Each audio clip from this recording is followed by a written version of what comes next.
ಡ್ಯೂಟಿಯಿಂದ ಮನೆಗೆ ಬಂದೆ ಸರ್. ನಮ್ಮ ಅತ್ತೆ ಮನೆಗೆ ಬಂದೆ. ಅತ್ತೆ ಮನೆಗೆ ಬಂದುಬಿಟ್ಟು ಹಬ್ಬ ಇತ್ತು, ಡ್ಯೂಟಿಗೆ 2 ದಿವಸ ರಜೆ ಇತ್ತು, ರಂಜಾನ್ ಇರುತ್ತೆ. ಅತ್ತೆ ಮನೆಗೆ ಬಂದು ನಮ್ಮ ಮನೆಯವ್ರಿಗೆ ಸ್ವಲ್ಪ ಹುಷಾರಿರಲಿಲ್ಲ. ಹಾಗಾಗಿ ನಾವು ಮನೆಗೆ ಹೋಗೋಣ ಅಂದೆ. ಬೇಡ ನಮ್ಮ ಮನೆಗೆ ಹೋಗೋಣ ಆಗ್ಲಿಗೆ ಅಂದೆ.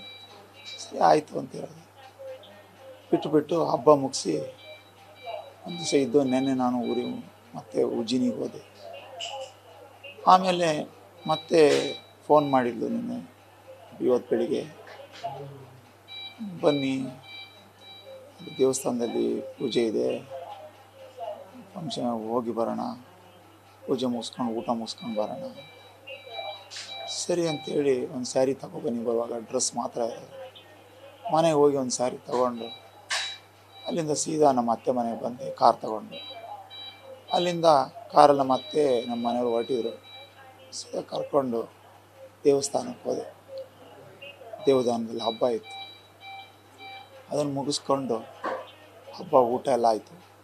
ಮುಗಿಸ್ಕೊಂಡು ನಮ್ಮ ರಿಲೇಷನ್ ಸಿಗ್ತವ್ರ ಹತ್ರ ಎಲ್ಲ ಮಾತಾಡ್ಕೊಂಡು, ಇನ್ನೊಬ್ಬರು ಅವ್ರದ್ದು ರಿಲೇಷನಿಗೆ ಹಾರ್ಟ್ ಅಟ್ಯಾಕ್ ಆಗಿತ್ತು. ಅವ್ರನ್ನ ನೋಡಿಕೊಂಡು ಹೋಗೋಣ ಅಂದರು. ಸರಿ ಅಂತೇಳಿ ಅವ್ರ ತಮ್ಮ ಪಕ್ಕದಲ್ಲಿದ್ದರು. ಅವರು ತುಂಬ ಫೋರ್ಸ್ ಮಾಡಿ ಕರೀತಾರೆ, ಹಬ್ಬಕ್ಕೆ ಬನ್ನಿ ಬಾಬು. ಸರಿ ಅಂತೇಳಿ ಅವ್ರ ಮನೆ ನೋಡ್ಕೊಂಡು ಅಲ್ಲೇ ಪಕ್ಕದ ಮನೆಗೆ ಹೋದ್ವಿ. ಅವ್ರು ತುಂಬ ಫೋರ್ಸ್ ಮಾಡಿದ್ರು, ಬೇಡ ಇವತ್ತು ಹೋಗೋದೇ ಬೇಡ, ಅದಕ್ಕೆ ಹುಡುಕೊಳ್ಳಿ ನಾಳೆ ಹೋಗೋಣ ಅಂತೆಲ್ಲ ತುಂಬ ಫೋರ್ಸ್ ಮಾಡಿದರು. ಇಲ್ಲ ನಾವು ನಾಳೆ ಡ್ಯೂಟಿಗೆ ಹೋಗ್ಬೇಕು, ಇಲ್ಲ ಮನೆ ಹತ್ರ ಯಾರು ಇಲ್ಲ ಹೋಗಬೇಕು ಅಂತಂದರೆ ಇವ್ರು ನಮ್ಮ ಅತ್ತೆ ಅಂದರು. ಸರಿ ಅಂತಂದು ಅವರು ತುಂಬ ಫೋರ್ಸ್ ಮಾಡಿದರು. ಅಲ್ಲಿಂದ ಹೊರಟ್ವಿ. ಸೀದಾ ಮನೆಗೆ ಇದು ಕಡಬ್ಗೆರೆಗೆ ಬಂದ್ವಿ. ಸ್ವಲ್ಪ ತರಕಾರಿ ಎಲ್ಲ ಬೇಕಿತ್ತು, ತಗೊಂಡ್ವಿ. ಮತ್ತೇನು ಸ್ವಲ್ಪ ತರಕಾರಿ ಬೇಕು ಅಂದರು, ಅವರು ಎಲ್ಲ ತಗೊಂಡು ಸೀದಾ ಹೊರಟ್ವಿ. ಅಷ್ಟೊತ್ತಿಗೆ ಇವನಲ್ಲೇನೋ ನಾನೇನೋ ಐಟಮ್ ತೊಗೊಳಕ್ಕಿಂತ ಹೋದೆ. ಅಲ್ಲಿ ನಮ್ಮನ್ನು ನೋಡ್ದ ಅವನು. ನೋಡಿ ಆ ಮಗುನೂ ಇತ್ತು. ನಮ್ಮ ಹತ್ರ ಸ್ವಲ್ಪ ಮಾತಾಡ್ತಿಲ್ಲ, ಕಮ್ಮಿ ಅವನು.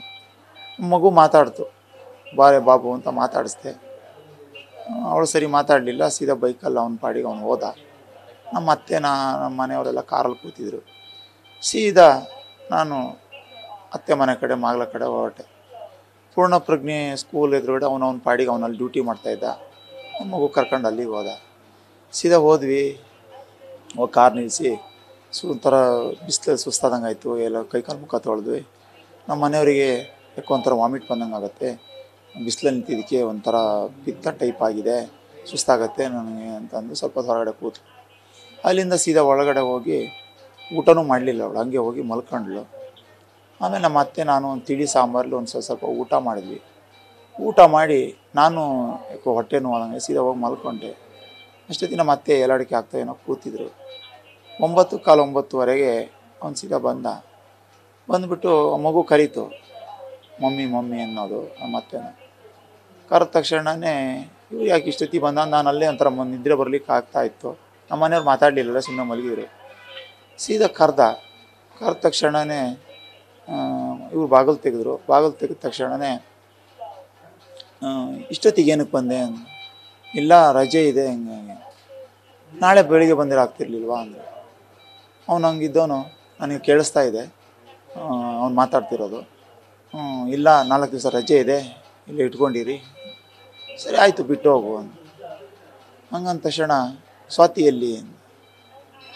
ಸ್ವಾತಿ ನಿಂಗೆ ಗೊತ್ತಲ್ಲ ಅವಳು ಎಲ್ಲಿದ್ದಾಳೆ, ನಿಂಗೆ ಗೊತ್ತಿಲ್ವಾ? ಉಡುಪಿಗೆಲ್ಲ ಹೋಗಿ ಬಂದಿದ್ದೆ, ಅಲ್ಲಿ ಕೆಲಸ ಮಾಡ್ತಿರೋದು ಗೊತ್ತಿಲ್ವ ನಿಮಗೆ? ಹೌದು ಗೊತ್ತಿದೆ ನನಗೆ, ನೀವೇ ಎಲ್ಲ ಸಪೋರ್ಟ್ ಮಾಡ್ತಾಯಿದ್ದೀರಾ ಅವಳನ್ನು. ಸಪೋರ್ಟ್ ಏನು ಮಾಡಿಲ್ಲ, ಎಲ್ಲ ಮಾಡಿ ಹೇಳಿ ಕಳಿಸಿ ಆಯಿತು. ಅವಳು ನಾವು ಹೋಗಲ್ಲ ಅಂತಿದ್ದಾಳೆ, ನಾವೇನು ಅವಳನ್ನ ಎತ್ಕೊಂಡು ಹೋಗಿ ಬಿಡೋಕ್ಕಾಗಲ್ಲ. ನೀವು ಕೋರ್ಟ್ ಇದೆ, ಕಾನೂನಿದೆ, ನೋಡ್ಕೊ. ನಾನಿನ್ನೂ ಮಾಡೋಕ್ಕಾಗಲ್ಲ. ನಮ್ಮ ಪಾಡಿ ನಾನಿದ್ದೀನಿ, ನನ್ನ ಕೆಲಸ ಮಾಡ್ಕೊಂಡು, ನನಗೆ ಯಾರೂ ಇಲ್ಲ. ಇವರೆಲ್ಲ ಬರ್ತಾರೆ ಹೋಗ್ತಾರೆ, ಅವ್ರು ಬಂದು ಅವರೇ ಒಂದೆಲ್ಲ ನೋಡಿ ಹೋಗ್ತಾರೆ, ಯಾರು ಬರೋಲ್ಲ ಅಂತಂದರು. ಹಂಗಂದ ತಕ್ಷಣವೇ ಪಡ್ಡ ಸೌಂಡು ಬಂತು, ಒಂದು ಪಟಾಕಿ ಥರ ಸೌಂಡು. ನಾನು ಕಾರಿನ ಗ್ಲಾಸ್ ಕಿಸ್ ಹೊಡೆದೇನೋ ಅಂಥೇಳಿ ನಮ್ಮ ಮನೆ ಹಂಗೆ ಮಲಗೇ ಇದ್ದರು. ನಾನು ಸೀದಾ ಎದ್ದೆ. ಅಷ್ಟೊತ್ತಿಗೆ ನಮ್ಮ ಮನೇಲಿ ಎದ್ದು ಓಡಿ ಬಂದುಬಿಟ್ಲು. ಆ ಮಗುನೂ ಹೊಡೆದ. ನಮ್ಮ ಮನೆಯವರು ಬಾಗಿಲು ದಾಟೋದನಿಗೆ ಹೊಡೆದಿದ್ದಾನೆ ಅಂತ ಕಾಣಿಸುತ್ತೆ, ನನಗೆ ಗೊತ್ತಿಲ್ಲ. ನನಗೆ ಬಾಗಿಲು ದಾಟಿಲ್ಲ, ನಾನಿನ್ನು ಎಲ್ಲಿ ನಿಂತಿದ್ದೆ ಅವನ ಮುಖನೂ ನೋಡಲಿಲ್ಲ ನಾನು, ಏನು ತಂದೇನಂತ. ಕಾಲಿಗೆ ಫೈರ್ ಮಾಡ್ದ.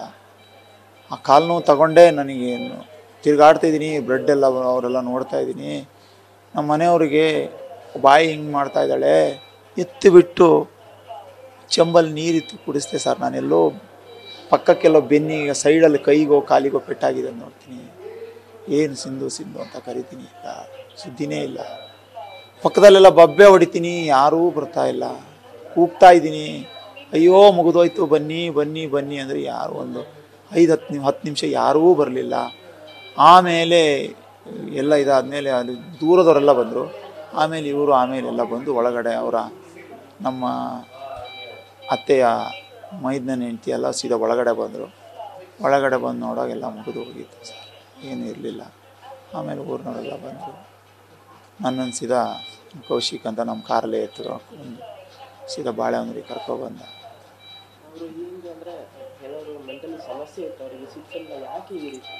ಅವನು ಮೆಂಟಾಲಿಟಿನೇ ಫಸ್ಟಿಂದ ಸರಿ ಇಲ್ಲ ಸರ್. ಅವ್ರ ಅಪ್ಪ ಅಮ್ಮನೂ ನೋಡಿಲ್ಲ ಅಂತ ಹೇಳ್ತಾಯಿದ್ರು. ನಮ್ಗೆ ಅವನದು ಏನೂ ಗೊತ್ತಿಲ್ಲ.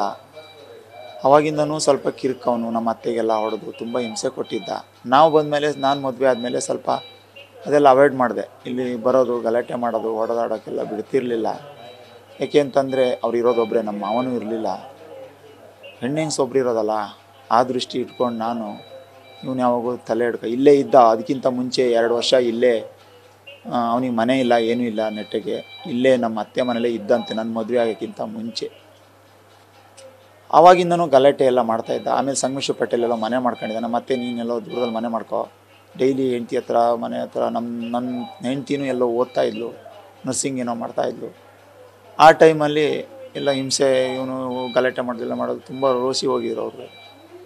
ಆಮೇಲೆ ಇವನು ದೂರ ಆಗಿ ಎಲ್ಲೆಲ್ಲೋ ಬೇರೆ ಕಡೆ ರೈಟ್ರ್ ಕೆಲಸ ಅಂತ ಹೋದ. ಆ ಟೈಮಲ್ಲಿ ನಾನು ಹುಡುಗಿ ನೋಡ್ತಾಯಿದ್ದೆ. ನಮ್ಮ ರಿಲೇಷನ್ನೇ ಅವರು, ಸಿಂಧು ಅವರು. ನಮ್ಮ ಅಪ್ಪನ ಅತ್ತೆ ಇದಾರಲ್ಲ, ಅವ್ರ ಮಗನಿಗೆ ಇವರ ಸಿಂಧುನ ಆಂಟಿ ಚಿಕ್ಕಮ್ಮನ ಕೊಟ್ಟಿದ್ರು. ಅಲ್ಲಿ ಒಬ್ಬರು ಅವ್ರ ಅಣ್ಣನ ಹೆಂಡತಿಗೆ ಹುಷಾರಿಲ್ದಾಗ ಹೋಗಿದ್ದೆ ನಾನಲ್ಲಿ. ಹೋದಾಗ ಅವರು ಅಲ್ಲೇ ಸಿಕ್ಕಿ ಮಾತಾಡ್ತಾ, ಆಮೇಲೆ ಹಿಂಗೆ ನನ್ನ ಜೊತೆ ಬೈಕಲ್ಲಿ ಬಿಡು ಅಂದರು ಕಡಬಗೆರೆಗೆ. ನಾನು ಮನೆ ಹೋಗ್ತೀನಿ ಅಂತ ನಾನು ಹೊರಟಿದ್ದೆ. ಮಾತಾಡ್ತಾ ಹುಡುಗಿ ನೋಡ್ತಾ ಇದೆಯಾ ಅಂತ ಕೇಳಿದ್ರು. ಇಲ್ಲ, ಹೆಸರು ನೋಡಬೇಕಾಗಿತ್ತು ಹಂಗೆ ಹಿಂಗೆ ಅಂತ ಅಂದರು. ಇಲ್ಲ, ನೋಡ್ತಾ ಇದ್ದೀನಿ, ನೋಡಬೇಕು, ಎಲ್ಲೋ ಹುಡುಗಿ ಸೆಟ್ ಆಗ್ತಾಯಿಲ್ಲ ಅಂದೆ.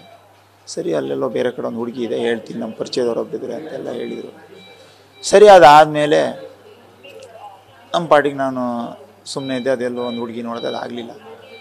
ಆಮೇಲೆ ತಿರ್ಗಾ ಒಂದು ತಿಂಗಳು ಕಳೆದ ಮೇಲೆ ನಮ್ಮನೆ ಪಕ್ಕದ ಮನೆಯವರು, ಅವರು ಸೊಸೈಟಿಗೆ ಹೋದ್ವಿ. ಸೊಸೈಟಿಯಲ್ಲಿ ಏನೋ ಅವ್ರದ್ದೇನೋ ಕೆಲಸ ಇತ್ತು.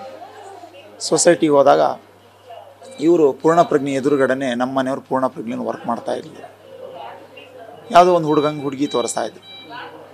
ಅವಾಗಿದ್ದವರು, ಅಲ್ಲ ಮತ್ತು ನೀವು ಮಗಳನ್ನ ಮದುವೆ ಕೇಳಿದ್ರೆ ಅವಾಗ ಮದುವೆ ಮಾಡಲ್ಲ ಅಂದ್ರಿ, ಹುಡುಗ ಇಲ್ಲದನಲ್ಲ, ಕೊಡಿ, ಚೆನ್ನಾಗಿರುವ ಒಳ್ಳೆ ಹುಡುಗ, ನಿಮ್ಗೆ ಹತ್ರಕ್ಕೂ ಇದ್ದಾನೆ, ನೋಡ್ಕೊಳ್ತಾನೆ, ನಿಮ್ಗೆ ಗೊತ್ತಿರೋ ಹುಡುಗ ಅಲ್ವಾ. ನೋಡೋಣ, ಹೇಳ್ತೀನಿ, ಅದು ಇನ್ನೋದ್ರ ಬಗ್ಗೆ ಡಿಸೈಡ್ ಮಾಡಿಲ್ಲ. ಯಾರೋ ಹೇಳಿದರು ಇಲ್ಲಿ ಬಂದು ಪರಿಚಯದವರು, ಇಲ್ಲೇ ಇದ್ಲಲ್ಲ, ಹೊರಗಡೆ ಬಂದಿದ್ದು ನೋಡಿದರು ಅಂತ. ಸರಿ ಅಂತ ಹೇಳಿದರು. ಅವರು ಅವ್ರ ಪಾಡಿಗೆ ಹೋದರು, ನಾನು ನನ್ನ ಪಾಡಿಗೆ ಹೋದೆ. ರತ್ನಾಕರು ಒಂದು 2 ವರ್ಷ ಆಗಿತ್ತು ಸರ್. ಇದಕ್ಕಿಂತ ಮುಂಚೆಯಿಂದನೂ ಗಲಾಟೆ ಇವ್ರದ್ದೆಲ್ಲ ನಡೀತಾ ಇತ್ತು. ನನ್ನ ಮದುವೆ ಮುಂಚೆನೂ ಎಲ್ಲ ಮಾಡ್ಕೊಂಡಿದ್ರು ಇವರು. ಮದುವೆ ಆದಮೇಲೆ ತುಂಬ ಕಾಂಪ್ಲಿಕೇಶನ್ಸ್ ಶುರು ಮಾಡ್ದ. ನನಗೆ ಮದುವೆ ಮಾಡಬಾರ್ದು ಹಾಗೆ ಹೀಗೆ ಅಂತ. ಇಲ್ಲ, ನಮ್ಮ ಅತ್ತೆ ಹೇಳಿದರು, ಅವನನ್ನು ಏನು ಕೇಳೋಕ್ಕೆ ಏನಿರಲ್ಲ, ನಾನು ಹುಡುಗಿ ನನ್ನ ಹೆಣ್ಣು ಎತ್ತಿರೋ ನಾನು ಯಾರಿಗೆ ಬೇಕಾದ್ರೂ ಕೊಡ್ತೀನಿ, ನನ್ನ ಇಷ್ಟ ಪ್ರಕಾರ. ನಮಗೆ ನೋಡ್ಕೊಳೋರು ಬೇಕು, ನಮ್ಮನ್ನು ಒಂದು ಯೋಗಕ್ಷೇಮ ನೋಡ್ಕೊಳೋರು ಬೇಕು, ನಂಗೆ ಗಂಡು ಮಕ್ಕಳಿಲ್ಲ ಅಂತ ಹೇಳಿ ಹಿಂಗೆಲ್ಲ ಮಾಡಿ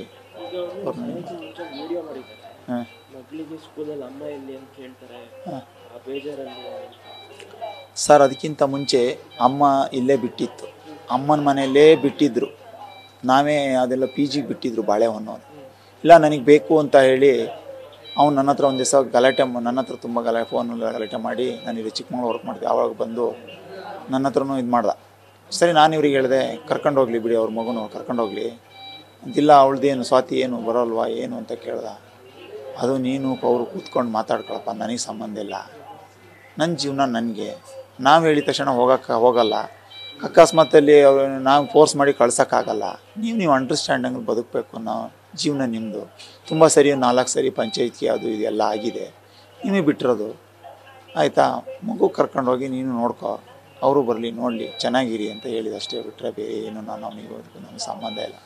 ಈಗ ನಿಮ್ಮ ಪತ್ನಿಯವರು ಪೂರ್ಣ ಪ್ರಜ್ಞಾ ಸ್ಕೂಲಲ್ಲಿ ಕೆಲಸ ಮಾಡ್ತಾರೆ, ಅದಕ್ಕೆ ಫಸ್ಟ್ ಮಾಡ್ತಾಯಿದ್ರು ಮದುವೆಗಿಂತ ಫಸ್ಟ್ ಟೈಮ್. ಮಗು ಯಾವ ಸ್ಕೂಲಲ್ಲಿ ಓದ್ತಾ ಇತ್ತು? ಅಲ್ಲೇ ಪೂರ್ಣ ಪ್ರಜ್ಞೆ ಸೇರ್ಕೊಂಡಿದ್ದ. ಬಾಳೆಹೊನ್ನೂರು ಸೇರಿಸಿತ್ತು, ಬಾಳೆಹೊನ್ನೂರಿಂದ ಶಿಫ್ಟ್ ಮಾಡಿ ಅಲ್ಲಿಗೆ ಅವನು ಡ್ರೈವರ್ ಆಗಿದ್ಮೇಲೆ ಅಲ್ಲಿಗೆ ಕ್ವಾರ್ಟರ್ಸಿಗೆ ಕೊಟ್ಟಿದ್ರು, ಅಲ್ಲಿದ್ದ ಅವನು. ಅವಾಗಿಂದ ಮಗು ಪಿ ಜಿಲಿತ್ತು. ಅಮ್ಮ ಬೇಕು ಅಂದರೆ ಅವನು ಉಡುಪಿಗೆ ಹೋಗಿ ಒಂದು ಸರಿ ತೋರಿಸ್ಕೊಂಡು ಮಾತಾಡ್ಸ್ಕೊಂಡು ಬಂದಿದ್ದಾನೆ. ಇಲ್ಲೇ ಅವನು ತುಂಬ ಈ ಥರ ಇರೋದ್ರಿಂದ ಅವಳು ಬರ್ತಿರಲಿಲ್ಲ, ಹೆಂಡ್ತಿನೂ. ಇವನು ತುಂಬ ಇದು ಮಾಡ್ತಾನೆ ಹಂಗೆ ಹಿಂಗೆ ಅಂದ್ಕೊಂಡು ಅವರು ಹೆದರ್ಕೊಂತಿದ್ರು.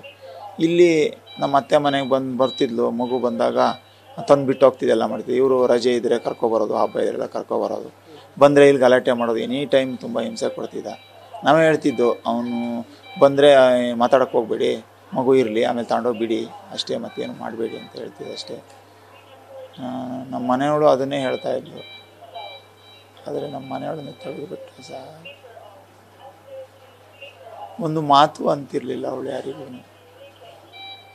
ಒಂದು ಮಾತು, ಯಾರಿಗೂ ಏನು ಅಂತಳಲ್ಲ. ಬಂಗಾರದಂಥವಳು.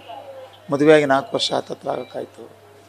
ಒಂದು ದಿವಸನೂ ನನಗೆ ಅವಳು ಯಾವುದೇ ಒಂದು ಬೈಯೋದಾಗಲಿ ಅನ್ನೋದಾಗಲಿ ಯಾವತ್ತೂ ಮಾಡಲಿಲ್ಲ. ಈ ಕಾಲದಲ್ಲಿ ಅಂಥ ಹೆಣ್ಮಕ್ಳು ಸಿಗೋದು ನಾವು ಪುಣ್ಯ ಮಾಡಿದೆ ಅಂತ ಅನಿಸುತ್ತೆ. ಆದರೆ ಇವತ್ತು ನನ್ನಿಂದ ಅವಳು ದೂರ ಆದಳು. 5:15 5:30 ಅಲಾರಾಮ್ ಇಟ್ಕೊಂಡು ಮಲಗಿದ್ಲು. ಬೆಳಿಗ್ಗೆ ಡ್ಯೂಟಿಗೆ ಹೋಗಬೇಕು, ಅಲಾರಾಮ್ ಇಡು ಅಂದೆ. ಇವತ್ತು 5:15 ನನ್ನನ್ನು ಅವಳು ನೋಡೋಕ್ಕೂ ಕಾಣ್ತಾ ಇಲ್ಲ. ಏನು ಮಾಡಲಿ ಸಾರ್, ನಾನು ಕೈಯೋ ಕಾಲೋ ಪೆಟ್ಟಾಗಿರೋ ಹೆಂಗೋ ಬದುಕ್ತಿದ್ಲು. ಸತ್ಯವಾಗಿ ಸರ್, ನಮ್ಮನ್ನು ಯಾರು ನೋಡ್ತಾರೆ ಸರ್? 4 ವರ್ಷ ಆಯಿತು, ಮಕ್ಕಳು ಇರಲಿಲ್ಲ, ಹೊಟ್ಟೆನೂ ಒಂದು ಪ್ರಾಬ್ಲಮ್ ಇತ್ತು. ಅದ್ರ ಬಗ್ಗೆ ಚಿಂತೆ ಮಾಡಬೇಡ, ಮಕ್ಕಳಿದ್ರು ಪರಲ್ಲ, ನೀನು ಚೆನ್ನಾಗಿರ್ಬೇಕು, ನೀನು ಆರಾಮಾಗಿರು ಅಂತ ಯಾವಾಗೂ ಧೈರ್ಯ ಹೇಳ್ತಾಯಿದ್ದೆ.